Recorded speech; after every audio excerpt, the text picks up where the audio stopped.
বন্ধুরা welcome to my channel. এখন কথা বলবো আইপিএল 2025 নিয়ে, যেখানে ক্যাচ ফস্কেও ম্যাচ ফসকালো না গুজরাট। আহমেদাবাদে রাজস্থানের বিরুদ্ধে জয় 58 রানে।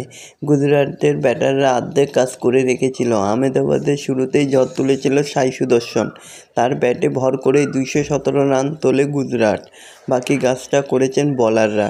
তো বন্ধুরা, এরকমই সব আইপিএলের খবর প্রতিদিন জানতে হলে চ্যানেলটিকে অতি শীঘ্রই লাইক কমেন্ট সাবস্ক্রাইব করতে ভুলো না।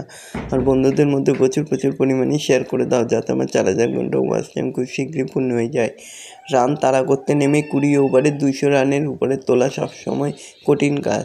তার উল্টো দিকে যদি মোহাম্মদ সিরাজ, প্রসিদ্ধ কৃষ্ণ ও রাশিদ খানের মতো বলাররা থাকেন, তাহলে কাজটা আরও বেশি কঠিন হয়ে যায়। যদিও গুজরাট টাইটান্স বেশ কিছু ক্যাচ ফেলে, তাতে ম্যাচ হাত থেকে বেরোয়নি। প্রথমে ব্যাট করে তারা আহমেদাবাদের মাঠে 217 রান তুলেছিল। জবাবে রাজস্থান রয়্যালস শেষ হয়ে গেল 58 রানেই। তো বন্ধুরা, এরকমই সব আইপিএলের খবর প্রতিদিন জানতে হলে চ্যানেলটিকে অতি শীঘ্রই লাইক কমেন্ট সাবস্ক্রাইব করতে ভুলো না। আর বন্ধুদের মধ্যে প্রচুর পরিমাণে শেয়ার করে দাও, যাতে আমার 4000 ঘন্টা ওয়াচ টাইম খুব শীঘ্রই পূর্ণ হয়ে যায়। আর ভিডিওটাকে ভাইরাল করে দাও। ধন্যবাদ সবাইকে।